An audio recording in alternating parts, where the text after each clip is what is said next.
안녕하세요. 반갑습니다. 일요서울TV 구독자 여러분, 저는 국회의원 조정훈입니다.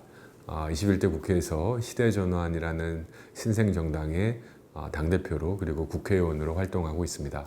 이렇게 만나 뵙게 되어서 반갑습니다. 네, 저는 지금 대한민국 정치에서 소위 586 운동권 출신의 정치인들은 이제 퇴장할 시간이 되었다라고 생각합니다.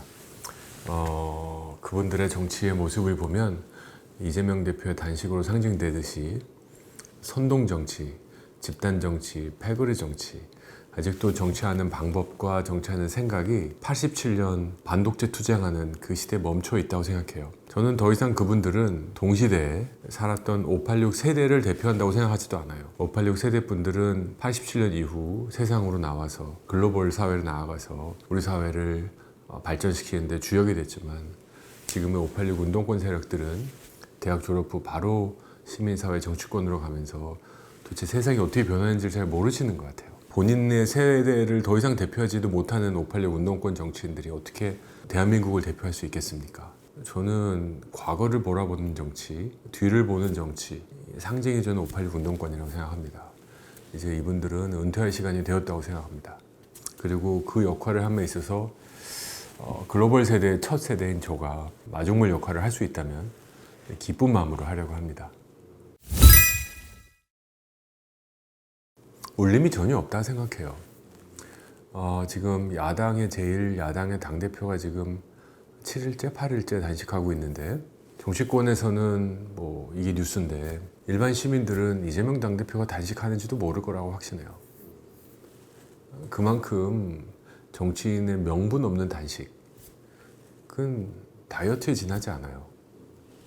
본인 스스로도 단식을 중단시키는 조건이 없다라고 말씀하셨어요. 이런 단식이 어디 있습니까? 저는 뭐 그분이 밤에 뭘 12시 이후에는 없어진다 이런 구차한 얘기하고 싶지 않고요. 단식이라는 거에 대한 무례함이다라는 생각해요. 단식은 원래 약자가 하는 거예요. 진짜 내가 갖고 있는 게 몸뚱아리 하나밖에 없고 생명밖에 없는 사람이 우리 사회에 무슨 부조리나 항의하고 싶은 게 있을 때 하는 거예요. 이게 뭐냐고요. 시민사회에게 남겨진 마지막 수단을 국회 제1야당 168석이나 있는 막강한 야당의 당대표가 훔쳐와서 써먹고 있는 거예요. 그것도 자기 방탄용으로.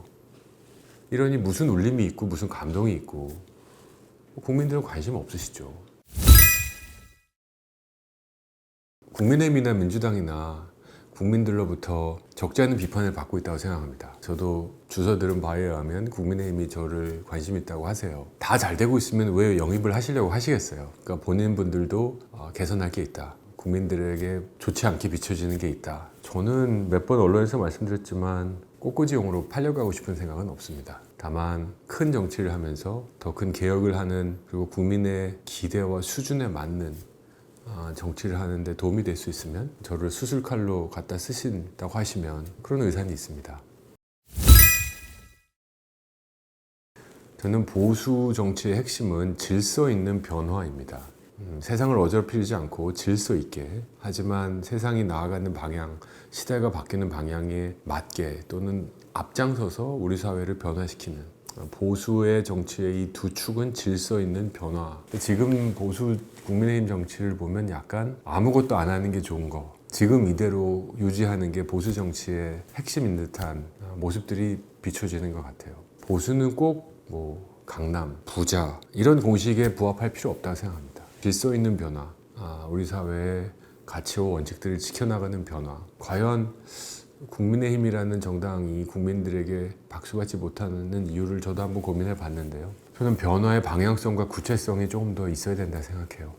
지금 대한민국이 매우 어렵습니다. 지금 대한민국 이대로 아무것도 바뀌지 않아도 좋다라고 하는 국민들은 정말로 소수가 아닐까 싶어요.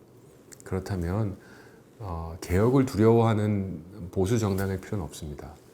오히려 개혁을 앞장서되 질서 있게 그 개혁을 이뤄나갈 수 있는 세력으로 국민들이 봐주신다면 압도적인 지지를 받을 수 있다고 생각합니다. 정일성은 사회주의에 대한 깊은 추종을 했던 사람으로 알고 있어요. 저 개인적으로는 정일성은 적절치 않다 생각하고요. 홍범도 장군은 있는 그대로 둬도 괜찮을 것 같아요. 이런 표현 쓰면 어떨까요? 홍범도 장군은 우리 대한민국의 영웅 중에 한 명입니다. 우리 어른들뿐만 아니라 초등학교 학생들까지도 다 이름을 알 수 있을 정도로 영웅입니다. 그런데 그 영웅이 신은 아니에요. 흠집이 있는 사람이에요. 실은 많은 영웅은 그 흠집들을 이겨내면서 만들어지는 거예요. 이렇게 표현하고 싶어요. 홍범도 장군은 대한민국의 영웅이다. 이 사실은 부정할 수 없다. 하지만 그도 흠집이 있다. 소련 레닌 공산당에 가입한 거는 자랑은 아니고 흠집이 맞다고 생각해요. 독립을 위해서 어쩔 수 없었다고 한들 자유민주주의 국가에서 그것은 흠집이 맞아요. 하지만 그 흠집 때문에 그가 영웅임을 부정돼서는 안 돼요. 이 정도로 정리하고 넘어가야 될 것 같아요. 아니요. 저는 이걸 관통하는 건 진보도 아니고 보수도 아니고 저는 미래의제라고 생각해요. 저는 정치인의 역할은 오늘을 관리하고 미래를 준비하는 업이라고 생각합니다. 주사일제는 이미 오고 있어요. 많은 기업들은 이미 왔어요. 미국의 경우는 제가 법안 발의할 1년 반 전에는 25%의 노동자가 주사일제 했어요. 우리 정부 주사일제 아니에요, 원칙적으로. 근데 기업이 알아서 주사일제 하고 있어요. 왜일까요? 그렇지 않으면 그 분야의 최고 인재가 안 오니까. 돈 넉넉하게 주는 것 같고 부족해서 이젠 워라밸 맞춰주면 주지 않으면 진짜 그 분야의 최고 인재가 안 오니까. 주사일제는 이거는 이 방향은 확실하다 생각해요. 저는 미래의 의제를 빨리 땡겨오고 싶었어요. 종신형 없는 가석방 제도, 이게 보수냐? 아니라고 생각해요. 이건 오늘을 관리하는 제도예요. 저는 주사일제 하고 싶고 로봇과 인간이 어떻게 살지 이런 고민하고 싶어요. 가상화폐 이건 어떻게 이게 산업이냐 투기냐 이런 거 하고 싶어요. 근데 현실은 이제 옆 사람이 두려운 세상이 된 거잖아요. 칼부림하고 묻지마 범죄하고 한 주에 살인 예고를 막 500건씩이나 하고 이것도 관리해야 돼요. 주사일제는 미래를 위한 의제고 미래를 준비하기 위한 의제고 종신형 가석방 없는 종신형은 오늘을 관리하는 의제예요. 이 두 개가 충돌되지 않아요.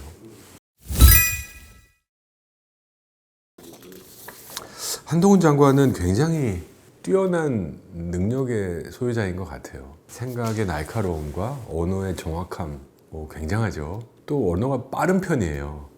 약간 유튜브 1.5배 보는 느낌인데 딕션이 하나도 새는 게 없어요. 그런 탁월한 면들이 있고 또 다른 면은 선배들이라고 무조건 고개 숙이지 않는 건 멋있다 생각해요. 자기 소신을 주장할 수 있고 그것이 만약에 소신이 자기가 잘못된 것으로 드러나면 고친다고 생각해요. 제가 한장원하고 외국인 정책 한두 개 얘기할 때 작년에 국감할 때 이건 잘못한 것 같다 몇 번 인정했어요. 근데 아닌 것 같다 라고 하면 그것이 비록 전 법무부 장관이어도 아닌 건 아닌 거다.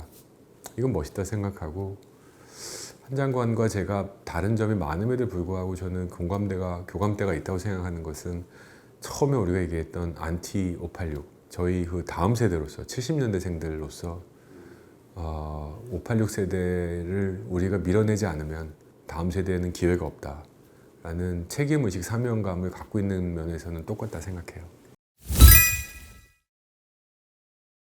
민주당 맨날 지지 뭐. 민주당이 한동훈 장관하고 싸서 이긴 라운드가 있었나요? 이긴 판이? 논리가 궁하면 목소리가 커집니다. 전 민주당 의원들의 질이 다는 아니에요. 합리적으로 질하는 의원들도 계세요, 간혹. 그걸 제가 부정하지는 않습니다. 하지만 많은 의원들이 장관을 압박하려고 해요. 의원으로서 장관은 밑에 있다 생각하고 압박하려고 하는데 논리가 궁하고 그 논리가 궁하니까 진영 논리, 우리가 만다는 예전에 그 장관을 압박하던 그 패턴 그대로 가는데 저는 이건 이제 시대착오적인 접근 방법이다. 있죠. 그게 디폴트죠. 그게 가정이죠. 최근에 플랜카드를 걸었는데 이제 마포, 갑하고 종로에 걸었는데요. 보시면 시대전환 색깔과 당대표 이름을 다 적었습니다. 다만 이제 그 옵션과 거대 정당의 연대 이 가능성을 둘 다 두고 있습니다. 초선 의원으로서 비교섭단체 의원으로서 지난 4년은 광야에서 야성을 기르는 시간이었던 것 같아요. 만약 국민 여러분들께서 제게 또 한 번의 기회를 주신다면 그때는 실제로 일을 하는 그냥 비판만 하는 게 아니라 결과로 국민 여러분들에게 보답할 수 있는 그런 정치인이 되고 싶어요.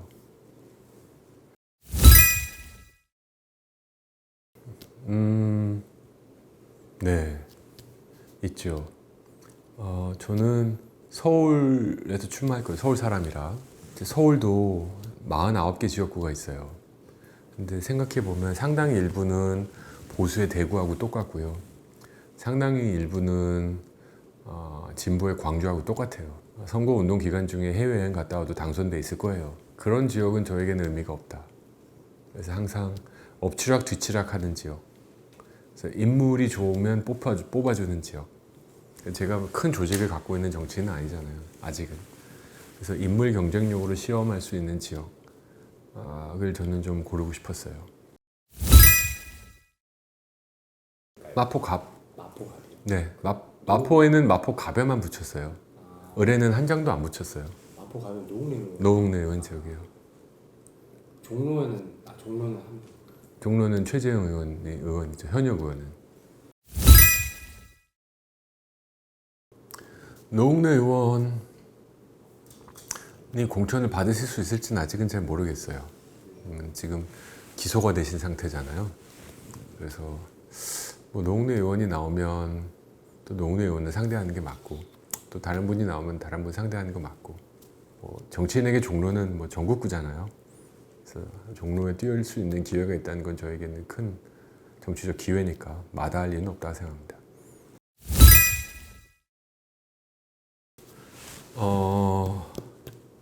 아쉬운 게 한두 개겠습니까? 조금 더, 아직 끝나진 않았지만 조금 더 국민을 위해서, 특히 경제를 위해서 많은 일을 하고 싶었어요. 근데 아마 4년 내내 주구장창 야당 의원만 한 사람은 저하고 정의당 의원밖에 없을걸요. 근데 저 같은 야당 의원은 한계가 있죠. 또 조선 의원으로서 국회를 공부하는 과정, 또 알아나가는 과정에서 서로에 대한 배려, 또 싸우는 곳이에요. 국회는 어쩔 수 없는데 좀 점잖게 멋있게 싸우는 방법을 좀 더 습득했으면 좋았겠다 하는 생각은 있고요. 그래서 만약에 22대 국회에 제가 다시 들어올 수 있다면, 국민 여러분들께서 기회를 주신다면 조정훈의 정치, 지금 최근에 특히 많은 분들이 관심과 지지와 애정을 보여주고 계신데, 이렇게 하는 게 요새는 멋있는 거구나, 이게 대세구나, 이렇게 해야 국민들이 좋아하는구나 라는 것들을 좀 더 빠르게 확산하고 싶어요. 가끔 있죠. 근데 많진 않아요. 저는 저는 정치 15년 하겠다고 약속을 하고 시작을 했고 지금 4년째예요. 창당한 시간까지 포함해서 11년의 시간이 남았는데, 저는 제가 우리 대한민국 사회에서 받은 것들을 돌려드리는 시간이라 생각해요. 그리고 우리 사회가 나아가야 될 방향에 대해서 길도 제시하고 또 실질적으로 변화를 이끌어내는 그런 역할을 하고 싶어요. 저는 뭐가 되고 싶다라고 정치하기보단 이런 것들을 제 주어진 시간 안에서 계속 앞으로 나가 보려고 해요. 누구를 돕는 정치라기보단 저를 통해서 대한민국이 나아지는 길을 찾아보자 라고 결심했는데, 그 끝이 어딘지는 14년 뒤에 인터뷰하면 알 수 있겠죠? 14년 아니고 11년이겠다, 그렇죠?